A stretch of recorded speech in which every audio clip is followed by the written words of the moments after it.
selectively manicured Jesus' message to remove the teachings that they thought were anathema to their agenda. So apparently, Jesus spoke to one of the original apostles, Apostle Peter, about reincarnation. This apostle then said that reincarnation was the great secret teaching of Jesus. By removing reincarnation from Christianity, the Roman elite were able to create an airtight Trinitarian doctrine, where the Trinity is God the Father, God the Son, and God the Holy Spirit, and there's nothing else.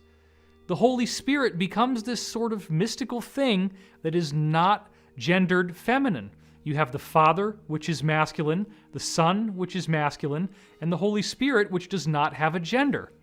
Therefore, the role of the feminine is removed from the Trinity, and this is an important point. The suppression of the feminine by the patriarchy to hold down the feminine aspect of human spirituality, and the feminine perspective that would include itself in governance, in law, in education, in all different aspects of society. One of the huge parts of awakening is, really understanding, feminine energy. And I think, really what's being rebalanced or coming to light for people is the end of patriarchy and the understanding of things like sacred union. But when women are holding sort of this historic resentment towards men, it's still not reaching a place that we need to reach, I think, with each other, to have unity consciousness, because it has nothing to do with men. It has nothing to do with women. It has to do with the programming. It has to do with something that's impacted both sexes. I mean, if you think about it, men have gone off and they've gotten their limbs blown off in war. Women have been exiled, and there's been a lack of, justice or lack of empowerment. So this is how we heal our DNA. So junk DNA is actually scrambled fire codes that hold masculine and feminine energies in balance. That's how it upgrades, and it connects to the earth grids too. So the rebalancing, has to do with recognizing that the junk is actually a treasure. And if we could see this reality as a really unbelievable love story, the love story is that we're seeking, truth. We're seeking the authentic. We're seeking the divine, and that's within ourselves. And we're divorcing the imposter. We're divorcing the system that has betrayed us. It's like a partner we would never want. It doesn't matter if it's masculine or feminine. It's not healthy. It's toxic, and it's cruel. So the rebalancing, I feel, has to do with, living this life like it's a true love story. But I think this is a huge deal for both, men and women. Men are getting more in touch with their inner feminine. They're willing to maybe share emotion, be more vulnerable. And women are, refusing to, be victimized. And it's all rising to the surface. But it doesn't come down to the gender as much as it comes down to that individual's relationship with their own inner masculine and feminine.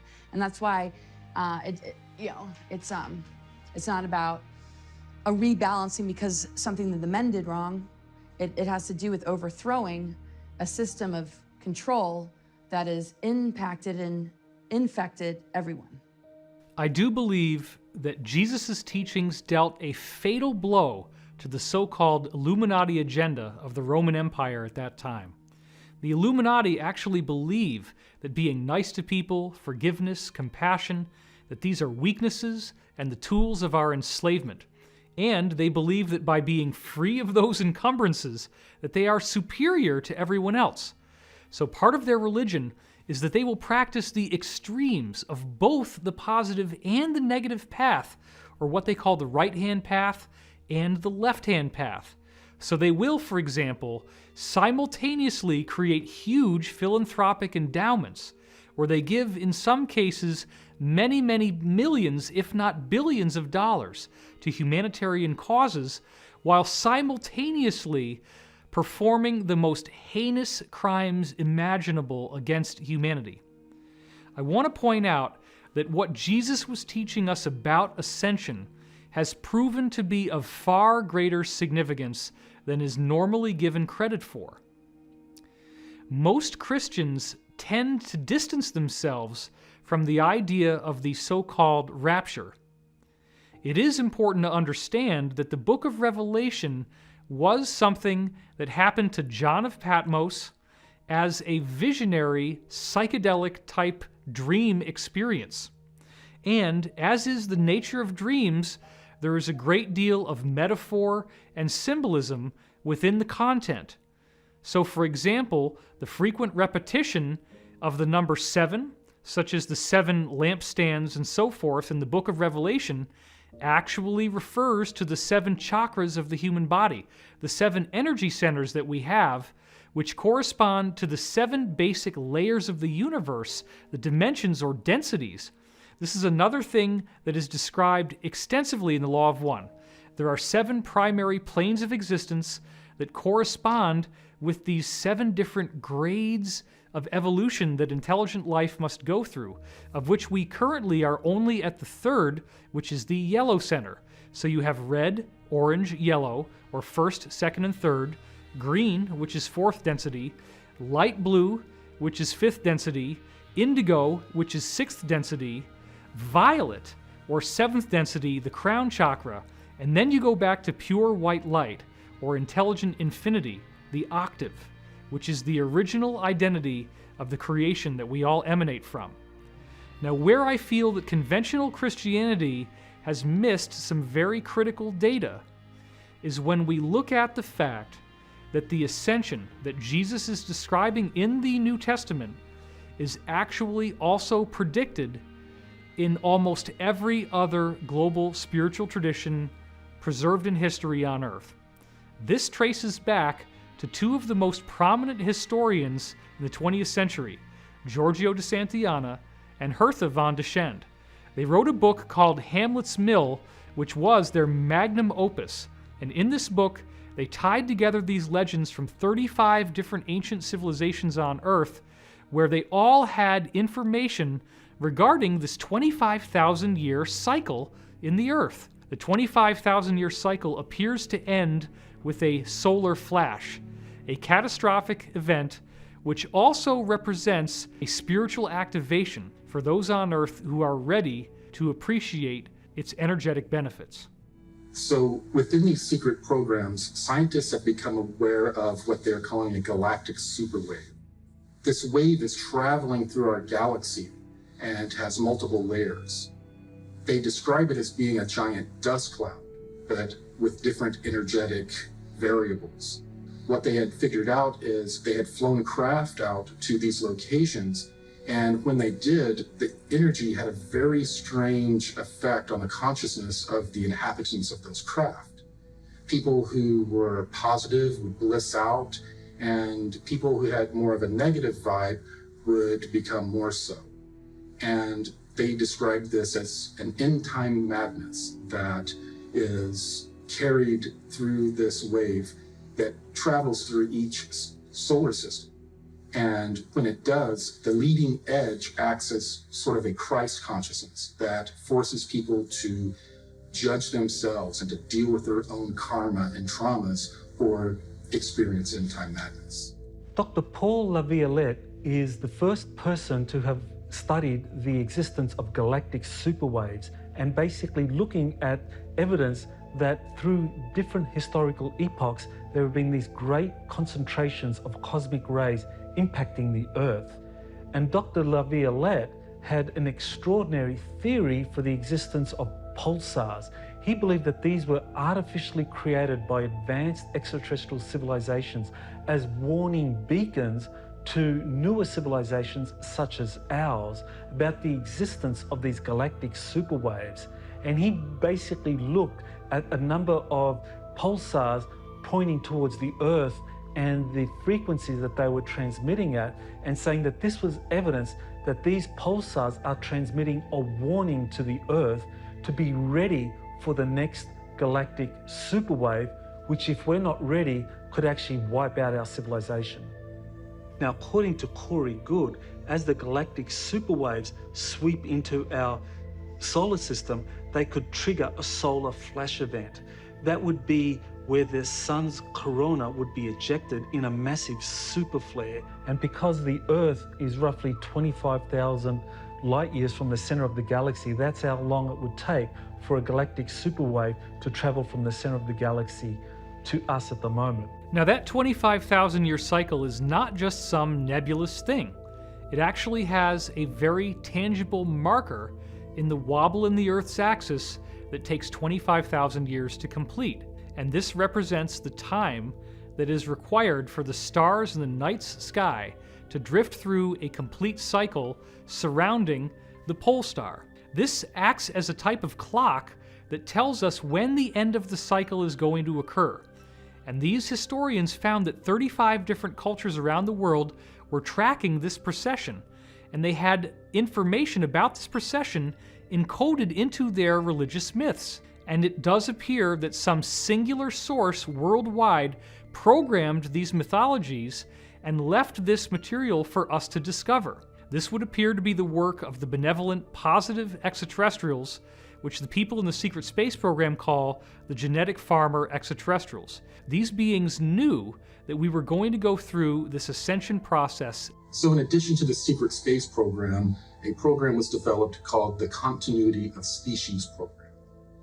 And that program was developed to basically scare all of the nations of the world to provide a certain amount of their GDP to these elite to create underground cities and bunkers and colonies outside of our star system in case our sun were to micro or major nova. So the elite powers in control of this planet are planning for doomsday. It could mean a massive solar flare that gets emitted that society is not prepared for.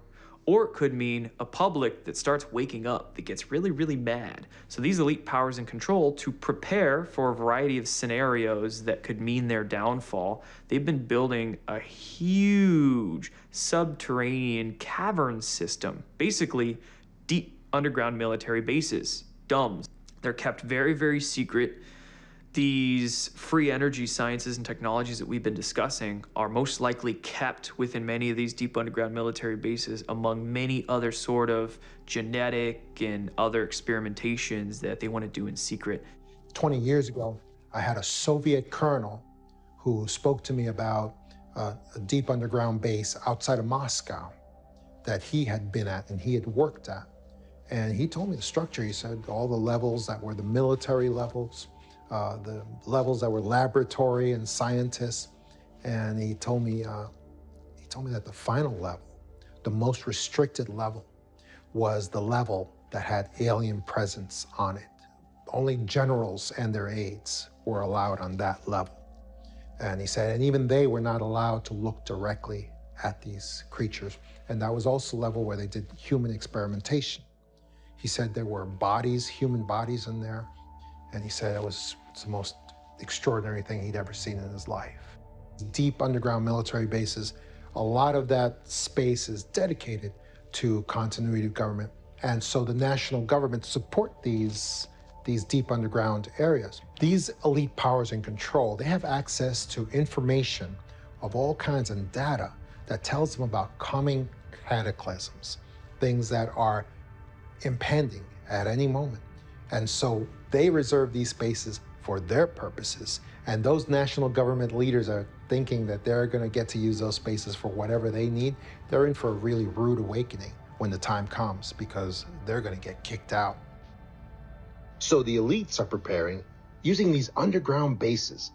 But it's interesting to note, higher consciousness people are also preparing by exploring new community models. My name is Sasha Stone. I'm, I think, popularly known for having founded the New Earth Nation, which is a sovereign movement of conscious people, living men and women of the living soil, so to speak. And, well, the New Earth Project and the New Earth Blueprint, which is an ongoing evolutionary process, is emerging in direct proportion to the degree to which human beings are fed up and pissed off with the status quo. So as you can imagine, it's a revolution of political consequence, of social consequence, of civilizational consequence. It's underway. It's not possible to know yet quite where the die lands, but the point is we are aggregating conscious, sovereign people around the world in multiple parts of the world who want to step outside of the fiction and begin to engage their noble expression as living men and women of the living soil. There is no better way to put it than that, because that is foundationally what the New Earth Project is seeking to do, is to restore the organic and the living from the death cult, the blood economy, the fiction of what we've known for the last 8,000 years. What occurs is that each individual on this planet finds themselves more and more connected to every other human. And all of a sudden, we start approaching our problems from completely different angles and seeing solutions that were there all along. We begin to no longer have war and strife within our civilization. We begin to work together and solve all of the problems that have plagued us for so many thousands of years. We wrestle not against flesh and blood, but against spiritual strongholds, principalities, powers, ruling darkness in wicked places. So what does that mean? It means that there's a battle going on in the heavenlies. And in many instances, we on this earthly realm are proxies of that battle. So therefore, spirits need a body. A good spirit, the Holy Spirit, needs a body to work through. But these negative spirits, they need bodies to work through also. So many times that thought that comes into your mind, that's not really your thought. And if you dwell on that thought, it's going to take you down a negative road. What do you mean by that, Leon? I mean that you were minding your own business. You were having a good afternoon, and then all of a sudden this thought came in. And then that thought triggered an emotion, and then that black dog, that cloud of depression came in and took over you the rest of the day. We're bombarded with negativity all day long. It's like a giant spiritual galactic chess match. When these hits come, you got to learn how to counter it. So how do you learn that? You learn that through the strategic art of prayer. You learn that through the strategic art of meditating and having certain words that you'll say to combat that feeling, that emotion, as soon as it comes upon you. That's part of becoming a master. You're going to master those thoughts. You're going to master those emotions. You're going to discipline yourself, your words and your actions. So we are now experiencing this war between good and evil that was predicted in the Bible. The negative agenda cannot survive as we go through this solar flash. They can only do their nefarious activities up until this event happens, at which time everything changes. We have these angelic types of ETs and amoral types of ETs that are trying to assist us to ascend through the spiritual means. But we also have a group of ETs that we call AI prophets, and they worship some sort of artificial intelligence signal that we don't know where it came from. We are told that most likely what happened is that somebody dabbled somewhere where they shouldn't and created some sort of rip between realities. And in the reality where this AI signal came from, there was a mass consciousness that was an electromagnetic life form. And that electromagnetic life form bled into our reality. And because it's an electromagnetic life form, it is able to control and manipulate technology at will. They take those technologies and turn them on the biological species that created them. There are two major paths in the ascension process. One of them is an organic spiritual evolution, and the other one is a technological evolution. The easiest way to relate the technological evolution would be the trend of transhumanism that has developed on our planet as we have developed our technology. So in star system after star system, we have systems that are infested with artificial intelligence signals and actual technology taken over by this AI. What I've been told is that when we have this next micronova event, that the electromagnetic pulse that emanates is expected to destroy this entire AI signal and infrastructure that is in our solar system, thus freeing us from any type of influence from this AI. I was also told that at the end of every age, there is also a great revealing or apocalypse that occurs that reveals all of the secrets that have been hidden from humanity and is a part of the disclosure and ascension process. This so-called apocalypse is actually not gloom and doom. It's a rebirth. It's a rebooting. It's the beginning of a brand new age, a brand new dispensation. And after it occurs, truly there will be more peace on earth. Truly there will be more goodwill toward man and to one another. Truly there will be a whole new beginning. Actually, it's something to look forward to. Christianity, in the Bible at least, doesn't predict a solar flash per se. But let's remember that the 4 main books of the Bible that contain the direct words of Jesus are Matthew, Mark, Luke, and John. All 4 of these core Gospels have direct ascension prophecies encoded into them. This appears with Jesus actually saying, "As it was in the days of Sodom and Gomorrah, so shall it be in the day of the Son of Man." Now, what does that mean? Sodom and Gomorrah ended with fire and brimstone raining from the heavens, right? So the end of the Son of Man features fire and brimstone raining from the heavens again. That is the solar flash. That's the debris that comes out of the sun. Jesus also says, "As it was in the days of Noah, so shall it be in the days of the Son of Man." Well, the time of Noah ended with a large flood. So Jesus appears to be talking about a global catastrophic pole shift event that creates a global flood. In the book of John, Jesus says the fields are white and ready to harvest. So these fields appear to be another metaphor of the ascension process. The real key to Jesus' metaphors of ascension appear in the book of Matthew, and it appears the most in the parable of the wheat and the tares. Now, the word tares refers to weeds. One of Jesus' strange encrypted analogies of ascension is where he describes how the earth is like a field of wheat that has been planted. But the adversary is allowed to sow seeds of weeds in the garden, or tares. Now, this is an analogy where Jesus says that the wheat and the weeds are allowed to grow together until the time of the harvest, at which time the weeds will be plucked from the wheat one by one, gathered into bundles, and burned in his barn. This is a symbol of the solar flash. The teachings of Christianity and the other 34 ancient spiritual traditions all say the same thing. They all say that when this solar flash happens, if you are on the positive side, you are not affected by it except in a positive way. Jesus designed his incarnation to show us what we will go through. This is why Jesus says, "As I do these things, so shall ye do them, and greater things, for I go unto my Father." That's John 14:12. So I want to point out that once we look at the records from these other cultures, the prophecies of ascension that Jesus gives us are remarkably consistent. Jesus does not talk about the solar flash per se, but he does say, "Two shall be walking in the field, and then there shall be one." If we look at the Zoroastrian tradition coming out of Iran or Persia, they talk about frasho kareti.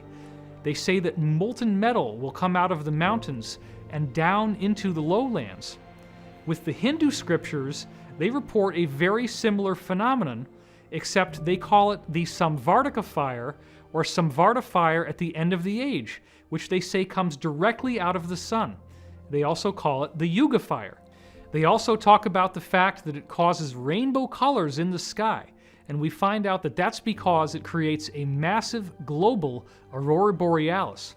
Isn't it interesting that the same prophecies that Jesus was giving us appear in the Quran, which is the Islamic Bible, quite extensively? They appear in the Old Testament. They appear in Native American spiritual traditions, in Celtic traditions, Druidic traditions. Everyone has this. The expanding electromagnetic field coming from the sun is going to interact with the consciousness of humanity. What occurs is an ascension event.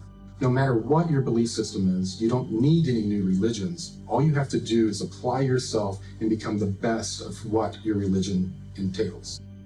The idea being, though, that at the end of the cycle, we have the opportunity to escape reincarnation. We don't have to keep coming back as a third density human being. We can come back at the next level. So people often ask me, what's going to happen to the people who are not going to ascend? And there's a lot of them. Most of them apparently will be transported to another third dimensional planet. It's actually done with these massive extraterrestrial motherships. What I was shown was that other ET civilizations in our local stellar neighborhood, who they referred to as our cosmic cousins, descended on the planet, and it looked like stars falling from the sky. There were so many craft coming, and they came to render aid to all of humanity after the fall of the technological civilization. What I'm told by these beings is that we will get the experience that we need, the experience that will expand our consciousness and help us evolve in the most beneficial way. If we want to avoid a major cataclysm, what we can do is start to develop our consciousness now. We can put more and more work into expanding our consciousness and becoming more connected with the people around us. And if we do so, the interaction between our consciousness and the sun may give us a gentler experience. My name is Allison Coe. I'm a hypnotherapist outside of Portland, Oregon. There are some really interesting trends that move their way through these sessions that I have. And I've been doing this for years. And at first I thought these trends were just supposed to be looked at individually. And then I decided to look at them as being stacked on top of each other to prepare us, to get us a higher perspective on what's going on. So let's look at those trends really quick. Trend 1. There's an event or solar flash that will happen to this Earth to raise the frequency and vibration of the planet and all beings on it. How are we being prepared for it? Trend 2. Smaller waves of energy are coming to the Earth to slowly raise us up. And as they do so, more and more people are awakening.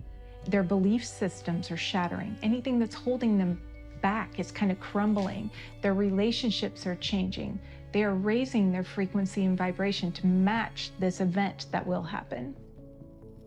Trend 3. There are new Earth or Earth-like planets, higher density planets that are being prepared for humans to go and eventually move to.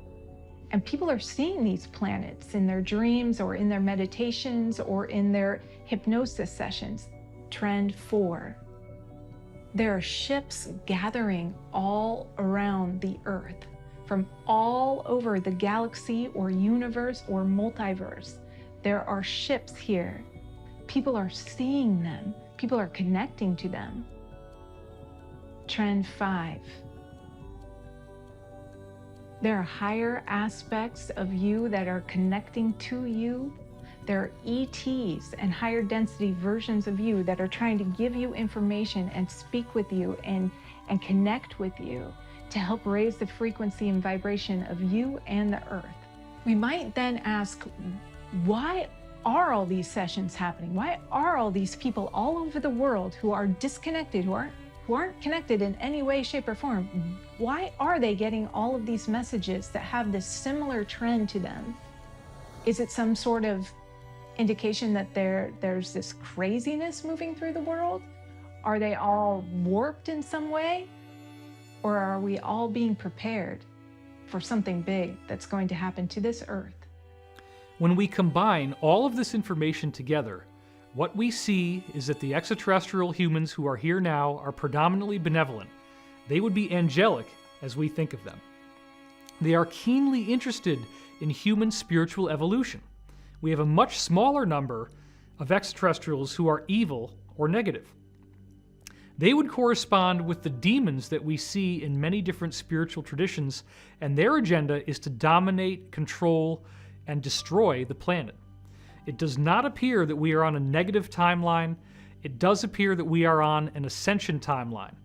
And what we need to understand is that by simply following the basic principles of service to others, being more loving, being more forgiving, taking time to be patient, and learning to love yourself as well as being loving to others. That is also a very important point. Self-forgiveness, self-acceptance. In forgiveness lies the stoppage of the wheel of karma. This is one of my favorite Law of One quotes. By being forgiving and practicing forgiveness, you discharge the karma that would keep you reincarnating. There's something in your body and your mind and your spirit, because they all work together, that wants you to heal and be a whole person again. And I believe that it will set up the circumstances and the synchronicities in your life to guide you to exactly what you want, or exactly what you need to look at to heal. The body wants to be whole. It wants the whole energy field and the energy flow through the aura and the human body to be smooth and flowing. It doesn't want to be slamming up against these blocks in your body or in your consciousness. And it will keep working away at those blocks one way or another until you can find the way to heal so that energy can flow smooth again, and then you can be more seamlessly connected to the whole of the universe. If you really want to heal and you're willing to go wherever you need to go to heal, the universe will set up the synchronicities that will guide you to what you need to find out about yourself so that you can heal. It's not about what happens, it's about how we handle it and how we help those around us. And if you're watching this right now, you actually have the power to do that. And I think that's what people don't really understand, is that all of us collectively have the power to help one another no matter what's going on. Mm-hmm. Well, also on top of that, I think that when all of these things do get exposed, there's so many people in the mainstream society that are just going to be like, what is going on, you know? And they're going to look to not just us, I mean, the collective yeah, everybody who's focusing on this for answers. But I think there's a divine aspect to this where we don't even know our own potential as human beings. My dear ones, this is not gloom and doom. This is not the end of the world. Ascension is the start of a new age. You are a son or a daughter of God Most High. It's who you are, it's what you are. The Great Spirit, the Great Source, the Alpha and the Omega. You are the son and the daughter of the Alpha Omega. If we were to unify, if we were to get over the fear and start living with hope and living with positivity, they wouldn't be able to feed off our negative energy anymore. Thus, I feel the question one should ask would be, how can I individually be prepared? What you have to do is believe in yourself and your healing and your light and your vibration. That's all the preparation you need at this point. You have to start being whole. Our bodies are made up of these trillions of atoms that are quantumly entangled, not only to one another, but to everyone else. So in this ascension window, we're actually lifting the veil between life and death because we've gone through enough of these cycles that the polarity or the duality between life and death is beginning to thin. Numerous religions and a variety of cultures have prophesied that this event is coming. It's not a matter of if, but when. Contact is happening now, and we have to get ready for the mass event that's coming still, which is happening soon. The main message from these ETs are for us to become more spiritual and to prepare ourselves for this coming event. So there's big changes coming, but everyone's got a piece in this, and no one's more important than anyone else. We're all in the same wavelength here at the most important time in the universe right now. I don't care what religion you are, what color you are, what culture. It doesn't matter. That 0 point that we want to get to is right here. And when you connect with this, everything's connected.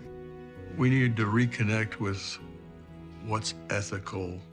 How do we live as a civilization ethically and morally with all the new technology that we have, that we're developing, and that we will develop in the future? And that's what we all have to do in order to be happy, be joyful, to be in the moment. You see, prayer can change some things, but some prophecies cannot be changed. The information that we have been holding back, or at least survived throughout the ages, has to be put out there. I'm offering teachings that's 20,000 years old, and all I need, I don't need money, just people to listen. Can we retrain ourselves and even teach the next generation the value of being of service to others?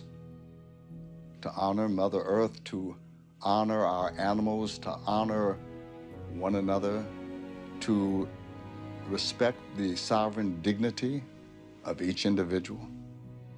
The best thing that you can do if you find yourself in this Illuminati in any way, the best thing you can do to absolve yourself of any karmic debt is to come forward as an insider, as a whistleblower. If you dedicate your life in service and you are willing to speak out and act on behalf of the greater good for humanity, you better believe that you can get your ticket to the ascension. You can make a difference by becoming a hero. If you become a hero, if you do the right thing, you do not have to be condemned. You do not have to miss out on this ascension process. So I believe we must remember that the spiritual forces that exist on earth are real, that the different teachers from different religious backgrounds did come in with a message. There is a consistency to that message. This is the angelic positive agenda. It is to teach us the importance of love, positivity, compassion, long-suffering, patience, forgiveness, and understanding. And once we embrace and live by these principles, we are bringing ourselves into vibrational accordance with this higher truth. It is a very exciting future, and it is a future that I am willing to fight for and that I spend every day of my life to prepare us for. That is the mission, that is the objective, that is the ascension, and that is the cosmic secret.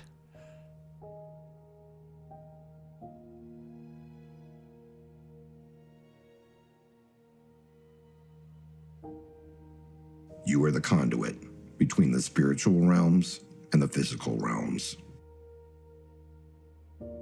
You are the convergence of science and spirituality. The choice is up to each of us, but the answer is yours and yours alone. Will you choose fear or will you choose love? That is the only question.